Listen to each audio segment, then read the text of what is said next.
안녕하세요. 5분 뚝딱 철학의 김필영입니다. 지난 시간에 저희가 공간에 대한 이야기를 했는데요. 오늘은 시간이란 무엇인가에 대한 이야기를 할까 합니다. 지난 시간에 이어서 부경대학교의 권호혁 교수님을 모셨습니다. 안녕하세요, 교수님. 네, 안녕하십니까. 네. 간단하게 자기소개 좀 부탁드리겠습니다. 네, 저는 부경대학 경제학과에서 강의를 하고 있고요. 지난 시간에도 얘기했지만은 이 공간과 시간에 대해서 오랫동안 관심을 갖고 연구를 해왔습니다. 오늘은 이제 시간에 대한 이야기를 할 텐데요. 그 시간에 대한 이야기는 공간에 대한 이야기랑 비슷하면서 이제 좀 다르지 않습니까? 네, 그래서 뭐 잘 아시겠지만 중세 교부 철학자죠. 아우구스티누스가 시간에 대해서 아무도 묻지 않을 때는 저희가 시간이 뭔지 안다고 생각을 했는데 누군가 시간이 뭐냐라고 물어보면 시간이 뭔지 모르겠다라고 대답을 했는데요. 시간이란 주제는 참 그만큼 어렵죠. 고대에서부터 시간에 대한 논의가 이제 쭉 있어 왔지 않습니까? 고대의 시간 이론이 어떤 것들이 있었는지 한번 좀 설명을 좀 부탁드리겠습니다. 시간은 너무 어려운 주제라서요. 네. 고대에 그다지 깊이 있는 논의는 없었고요. 네.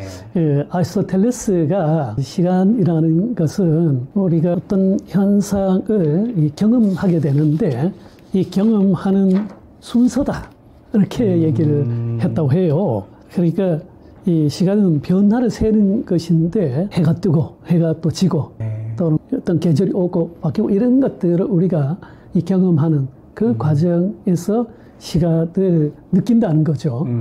이런 측면에서 아리스토텔레스는 시간에 실체가 있다기보다는 시간이라는 것은 어떤 사물들의 변화고 그 변화를 우리가 경험적으로 느끼거나 어떤 세거나 하는 그 활동을 시간이라고 간주를 했습니다. 그러니까 세상은 변하고 그 변화하는 과정을 일종의 시간이라고 봤다라고 이해를 해도 될까요?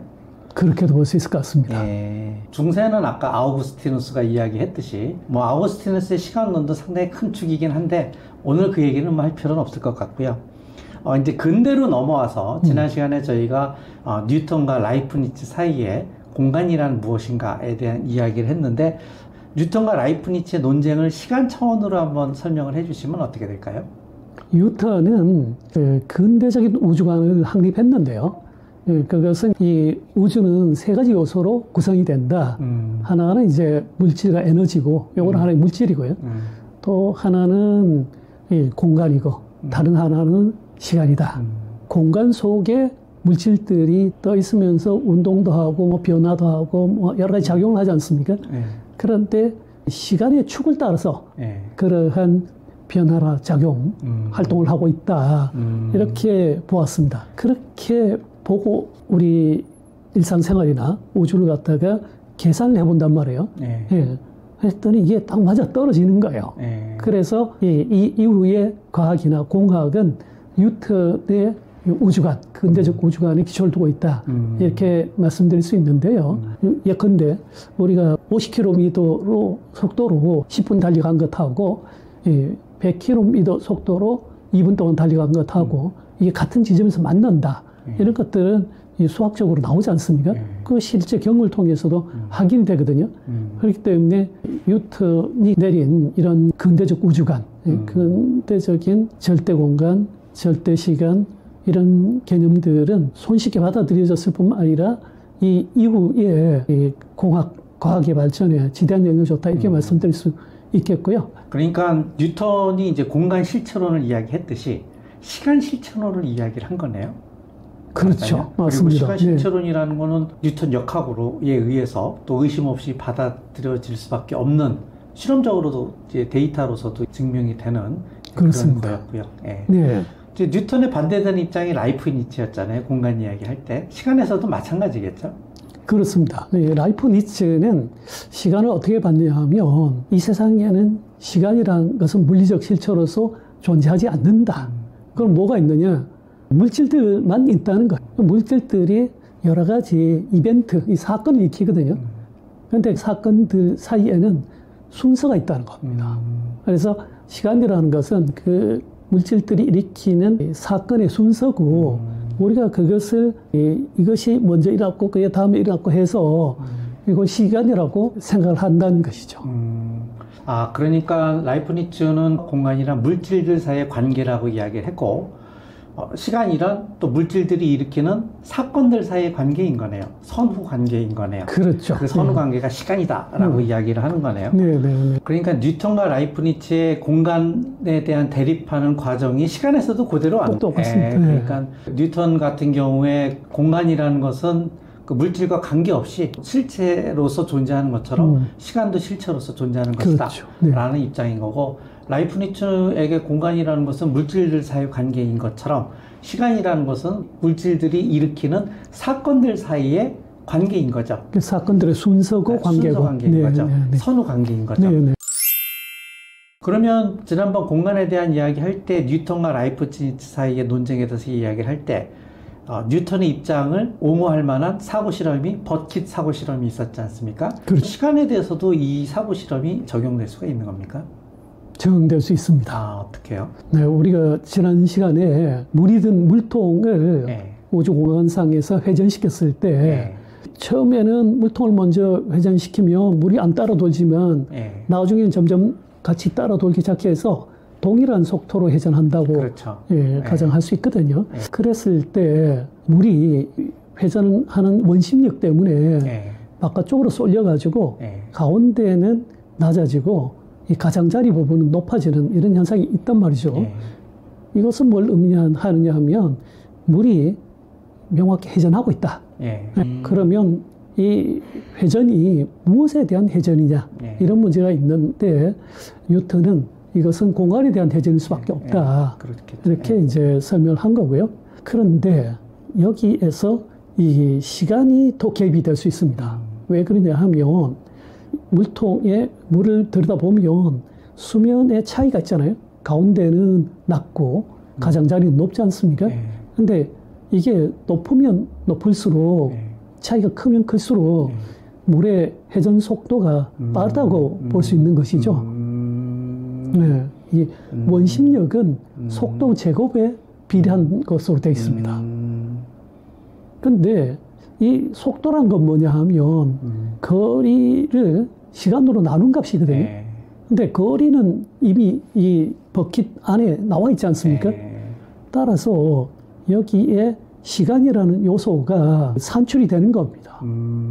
그러니까 절대 공간에 대해서 회전하기 때문에 원심력이 생기는 것 아니야 라고 이야기를 했는데, 그 원심력이라는 거는 사실은 결국은 속도와 관련된 거고 속도는 결국은 시간에 관련된 거니까 당연히 그러면 시간이라는 것도 실질에서 존재하는 거다라는 입장으로 나아간 거네요. 시간이 없이는 이 원심력 자체를 설명할 수가 없습니다. 그렇네요.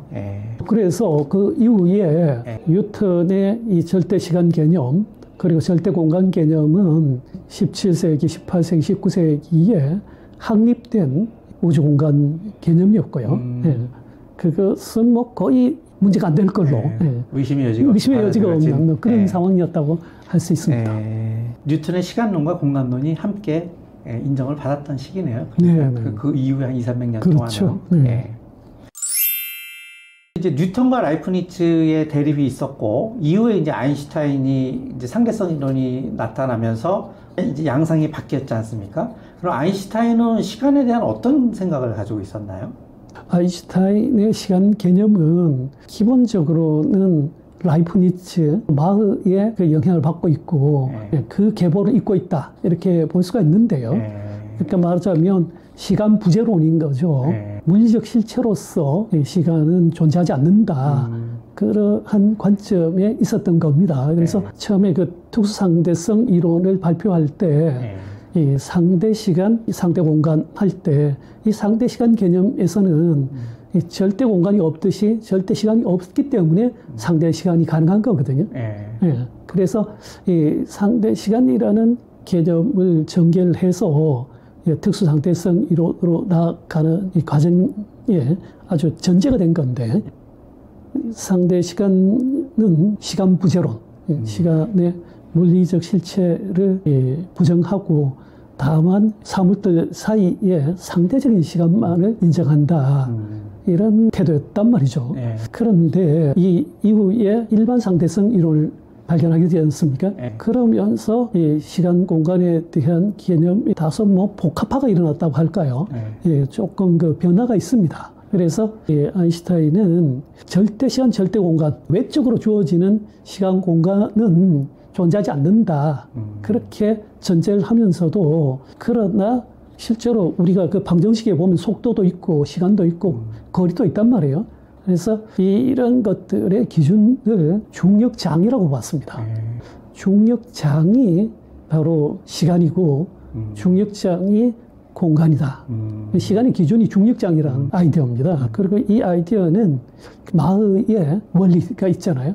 그 마흐의 원리에서 상당 부분 차용됐다 혹은 유추됐다 이렇게도 볼 수 있습니다. 중력장이 가지고 있는 성격은 어떠냐 하면 상대적인 운동을 허용하고 그래서 상대 공간, 상대 시간이 적용될 수가 있으면서 두 번째는 공간 3차원, 시간 1차원이 통합된 4차원 연속체로서 기능하게 된다 하는 것. 그 다음에 이런 것들이 서로 뭐 휘거나 뭐 물리적인 그런 현상을 일으킨다. 뭐 이렇게 얘기를 하고 있죠. 아, 예.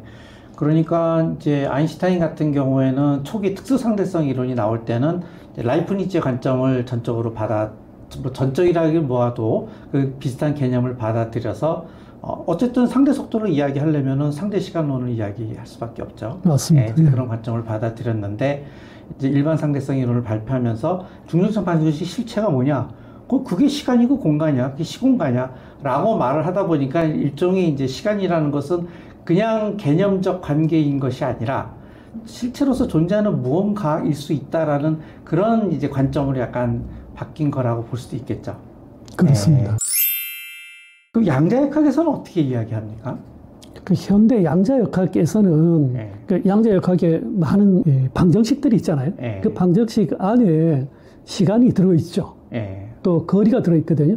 그러니까 이 속도가 있고 이 방정식에서 보는 시간, 거리라는 게 뭐냐 하는 거를 따져보니까 결국 이것은 뉴턴이 말하는 절대 시간, 절대 공간과 같은 것이다. 이렇게 결론이 내렸어요. 그래서 양자역학은 상대성 이론하고 시간, 공간 개념이 상충되는 겁니다. 네, 그게 양자역학과 상대성 이론을 통합하는 데 있어서 가장 큰 난점 중에 하나입니다. 그러니까 시간에 대한 그 역사적 관점이 공간하고 이제 비슷하네요.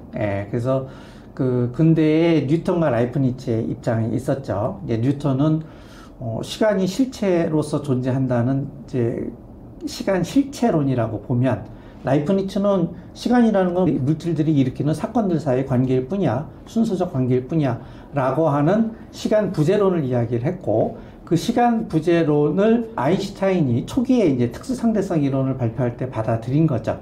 그래서 상대 속도를 이야기하려면은 시간은 사건들 사이의 관계라고 이야기할 수밖에 없으니까. 그런데 이제 일반 상대성 이론이 나오면서 중력장 방정식을 발표하면서 중력장이라는 것을 일종의 시공간 실체로서 받아들인 거죠. 그리고 지금의 이제 양자역학 관점에서는 또 그것을 일종의 뉴턴식의 실체로서 이제 해석하는 경향이 좀 강하다. 그런데 약간 좀 그런 의문이 드는 게요. 최근에 로벨리의 시간은 흐르지 않는다. 그분은 제가 알기로는 양자역학에 대해서 공부하신 분으로 알고 있는데 그분은 시간 부재론 쪽으로 말씀을 하신 것 같단 말입니다. 네, 그 관계는 어떻게 되는 겁니까? 로벨리 교수는 양자 중력 이론가라고 할 수 있거든요. 양자 중력 이론은 상대성 이론하고 양자역학을 합친 거예요. 그래서 앞에 양자란 말은 양자역학에서 온 거고 중력이란 말은 이제 상대성 이론에서 와서 양자 중력 이론이 되는데, 이 양자 중력 이론이 오늘날 우리 물리학의 최전선이다 이렇게 볼 수 있습니다. 그래서 이걸 통합하면 이제 물리학의 또는 과학의 모든 것이 정리가 된다 뭐 이런 얘기도 있는데요. 양자 중력 이론에서 핵심적인 부분은 끈이론이라고 하고 있고요. 그 다음에 주변적인 위치에 있는 것이 루프 양자 중력 이론인데요. 로벨리는 루프 양자 중력 이론가입니다. 그 외에 뭐 또 있는데, 끈이론에 대해서는 말씀드리자면 이 끈이론은 시간을 실체로 받아들이는 쪽입니다. 그래서 끈이론은 양자역학의 영향을 더 많이 받고 있다. 그런 얘기를 듣고 있고요. 이에 대해서 로벨리와 로벨리와 몇몇 연구자들이 하고 있는 루프 양자 중력 이론은 이 공간에 대한 또 시간에 대한 관점이 조금 불분명합니다.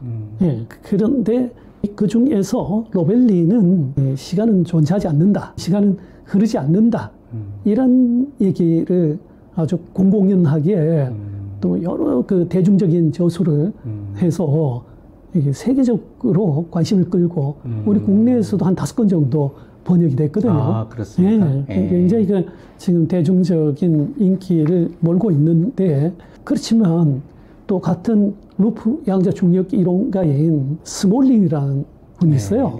이 리 스몰린은 몇 년 전에 책을 냈는데, 시간의 물리학이라는 책에서 시간은 물리학에서 절대 빠질 수 없다, 이런 주장을 했습니다. 같은 그 양자 중력 이론가인데 이 관점이 완전 상반된 것이죠. 그러니까 어떻게 보면 로벨리의 주장이 다소 무색한 것처럼 보이지만 네, 약간 무색해진 점도 있고요. 그런 게 있습니다. 그럼 로벨리의 입장의 핵심은 뭡니까?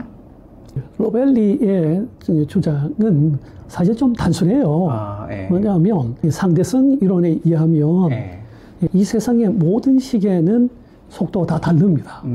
그렇죠. 네, 이게 중력에 따라서 다르고 또 운동 상태에 따라서 다르고 모두 다 달라질 수밖에 없어요.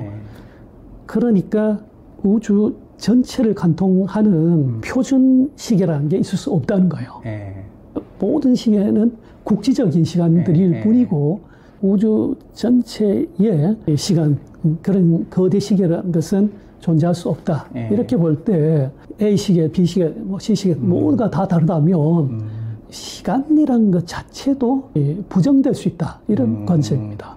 사실은 힐러리 포트남이 시간 기하학적 결정론에 대해서 이야기를 했는데, 그게 이제 제가 알기로는 시간이 흐르지 않는다라는 거의 최초의 주장으로 알고 있거든요. 물론 이제 그 전에 아인슈타인도 비슷한 얘기를 했지만, 뭐 그 입장도 좀 비슷한 것 같아요. 그냥 힐러리 입장이 뭐 그냥 단순하게 설명을 하면, 이 세상에 존재하는 모든 시간은 국소적 시간이기 때문에, 상대적 시간이기 때문에 결국은 그것은 시간이 없다라는 쪽으로 귀결될 수밖에 없고, 따라서 시간은 흐르지 않는다라고 볼 수밖에 없는 쪽으로, 논리적으로 보면 그렇게 귀결될 수밖에 없다라는 입장인 거거든요. 뭐 로벨리하고 좀 비슷해 보이기도 하고요. 상당히 비슷합니다. 그렇습니까? 로벨리 교수는 그 이외에도 다른 증거들도 몇 개 들고 나오긴 했는데요. 핵심은 거기에 있습니다. 그렇습니까? 그런데 이제 아인슈타인의 상대성 이론에서 나타나는 몇 가지 역설들이 있잖아요. 몇 가지가 아니라 굉장히 많은 역설들이 있는데, 뭐 쌍둥이 역설이라든지, 그 다음에 두 우주선 사고 실험에서 나오는 역설이라든지. 그런데 이제 문제는 그 역설들을 해결하는 방법들이 너무나 많단 말이에요. 이걸로서 해결됐다라고 말할 수 있는 해결 방법이 지금 나타나질 않았는데, 그런 부분에 대해서는 어떻게 생각하세요? 이 상대성 이론이 가지고 있는 여러 가지 모순이랄까요? 이걸 뭐 역설이라고 지금 표현하고 있는데, 이게 어디서부터 출발하는가 하는 것을 좀 분석적으로 볼 필요가 있는데, 많은 사람들은 시간이 느려지는 현상, 그 자체가 이 못을 일으키는 것이 아닌가, 이렇게 생각을 하는데요. 이 물리적으로 시간이 느려지는 것 자체는 이미 명백히 입증된 사실이고요. 그것 때문에 쌍둥이 역설이 일어나는 게 아닙니다. 그러니까 형이 지구에서 고속의 우선을 타고 어떤 다른 별로 날아간다, 이렇게 할 때 이 형의 시간이 느려지는 것은 당연한 거예요. 왜냐하면 고속의 운동을 하니까. 그런데 이 동생의 시간은 느려지지 않단 말이에요. 그것은 고속의 운동을 하지 않으니까. 이렇게 보면 명쾌한데, 문제가 생긴 건 뭐냐면 상대성 원리에 따른 건데, 이 지구에서 보면 형의 로봇이 날아간 처럼 보여서 형의 시간이 느려지는 걸로 생각이 되고, 이 형의 우주선에서 보면 반대로 지구가 날아간 것처럼 보여서 지구의 시간이 느려지는 것처럼 보이게 된다 하는 데서 역설이 생기는 거거든요. 그런 측면에서 보면 절대 공간, 절대 시간이라는 관점에서는 이런 역설이 일어나질 않습니다. 하지만 상대 시간, 상대 공간이라는 또는 상대 운동이라는 이 상대성 원리에서 이런 문제가 생기는 것인데, 상대성 원리는 특수 상대성 이론의 방정식에 들어있는 것이 아니고 아인슈타인이 두 가지 가정을 한 것에 있는 거거든요. 그래서 그 가정의 문제다, 이렇게 볼 수 있죠. 결국은 이제 상대 시간, 상대 공간을 상정하다 보니 이제 그런 모순 내지는 역설이 발생할 수밖에 없지 않느냐. 물론 이제 거기에 대한 뭐 해결했다라고 하는 주장들은 많지만, 사실은 뭐 이렇게 해결됐다라고 뭐 단정할 수 있을 만한 증거는 지금 나오지 않은 것 같고요. 아직도 뭐 혼란 중에 있는 것 같기는 합니다. 이 부분에 대해서는 조금 더 깊은 얘기가 좀 필요한데요. 뭐 지금 여기서는 다루기 좀 어려울 것 같고요. 오늘 권호혁 교수님을 모시고 또 철학사적으로, 또 과학사적으로 시간이란 무엇인가에 대한 이야기를 나누어 주셨는데요. 오늘 좋은 얘기 장시간 감사드립니다. 네, 감사합니다. 네.